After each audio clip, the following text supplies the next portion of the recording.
A coalizão Pacto Histórico com Gustavo Petro e Francia Marques foi eleita para a presidência da Colômbia no último domingo.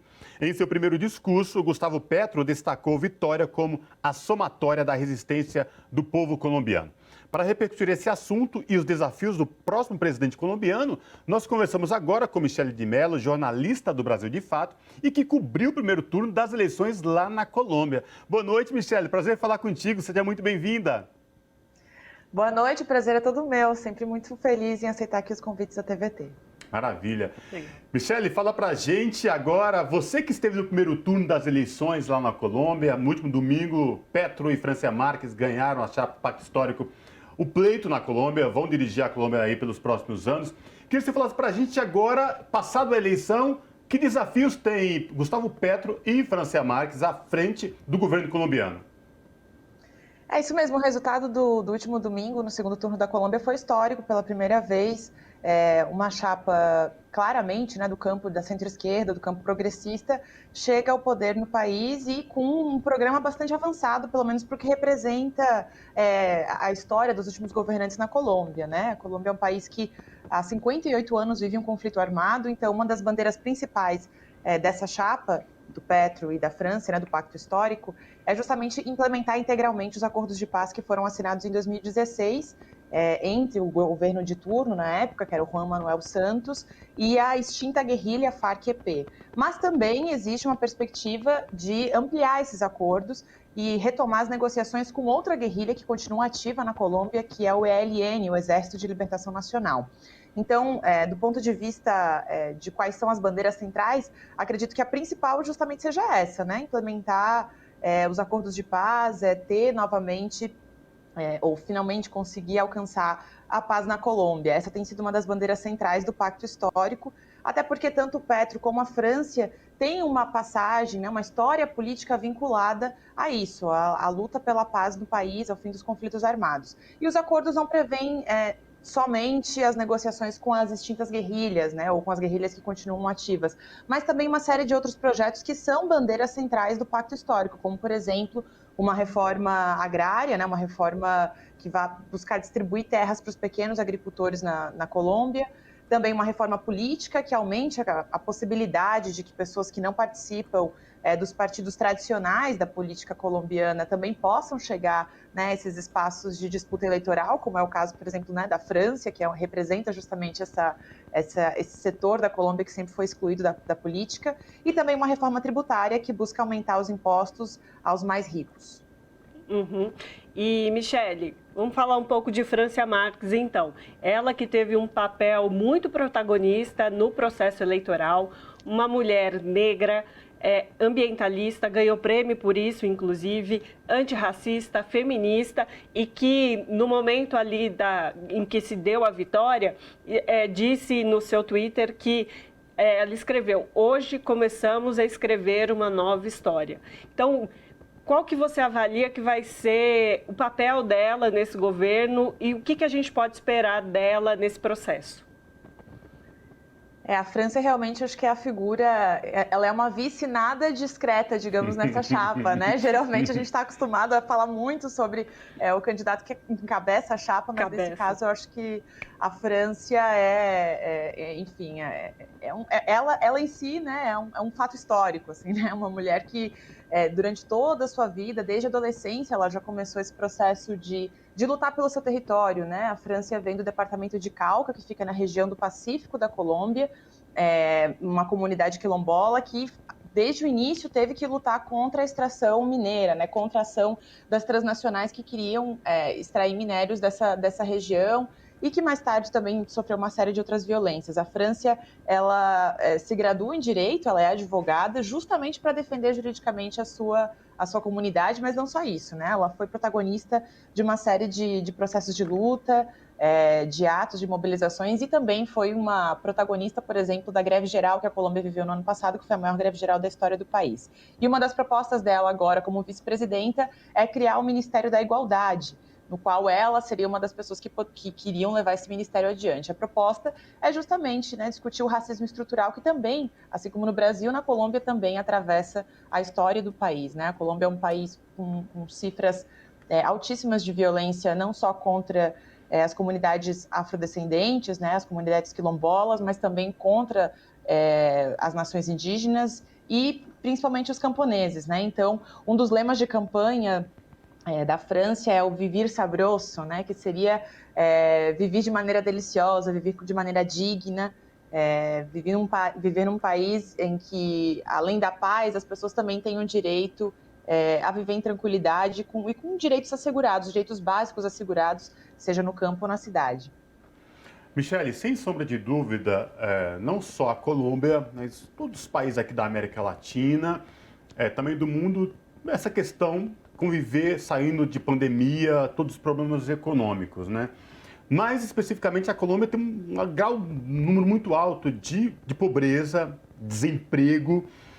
Qual na tua avaliação, você que cobriu especificamente o primeiro turno lá na Colômbia, que vivenciou, viu em loco, como é que está essa questão? Como é que vai ser para a chapa, para Petro e Francia Márquez lidaram com essa questão? Porque as pessoas estavam muito vivendo essa questão muito delicada, problemática, né? E agora, de repente, vão querer muito que mude a situação. E a gente sabe que não é assim que funciona, né? Porque depende de vários outros fatores também. Na tua avaliação, como que essa chapa vai lidar com isso e com esses problemas aí gritantes da sociedade colombiana do dia a dia, que é pobreza extrema e desemprego? É isso, Cosmo. Cerca de 27% da população colombiana vive em situação de pobreza e cerca de 10% em situação de pobreza extrema, né? Além disso, assim como no Brasil, na Colômbia, existe uma predominância do trabalho informal hoje. Então, mesmo as pessoas que estão empregadas, elas estão na informalidade, que é aquela pessoa que faz bico, que, enfim, talvez uma empregada doméstica. São trabalhos que não te dão estabilidade, né? Que você não tem garantia de que durante todo o ano você vai ter aquele salário ali no início do mês ou no final do mês.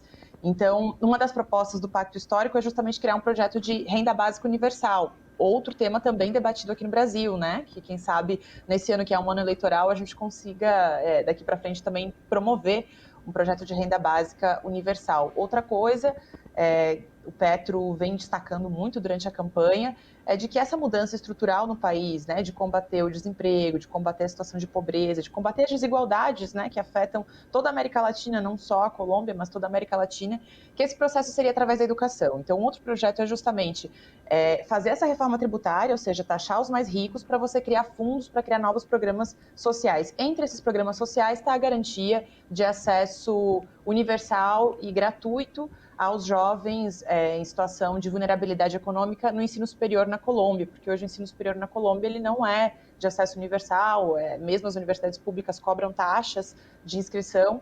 Então, uma das propostas é essa, democratizar o acesso à educação e criar projetos que ajudem a redistribuir a renda na Colômbia. E a questão da reforma agrária que eu comentei lá no início também é central para isso, assim, esses 58 anos de conflito armado na Colômbia tem como um tema central a disputa pelo território.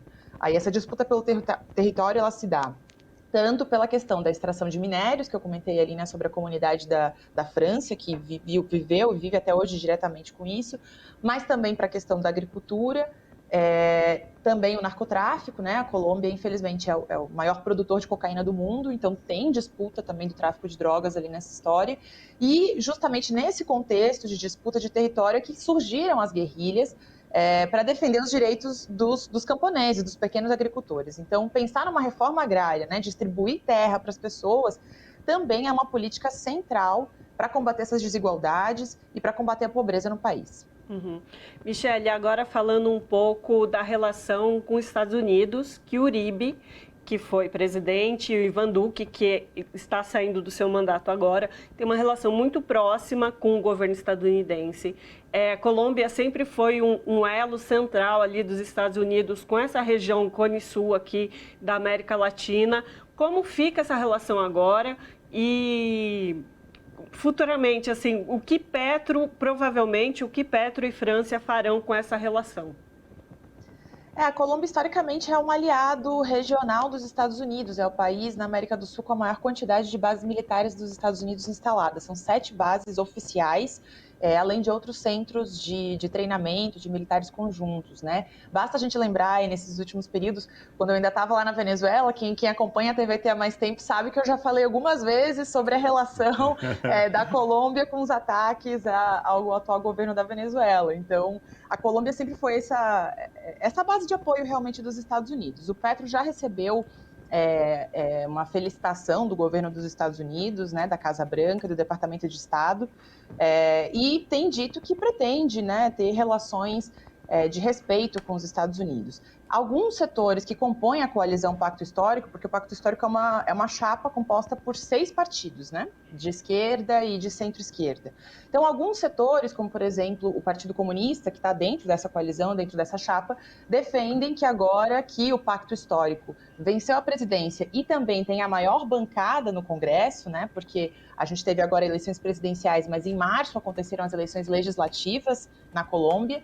Então, que o Pacto Histórico leve adiante um processo e um projeto de lei para retirar as bases dos Estados Unidos do território colombiano.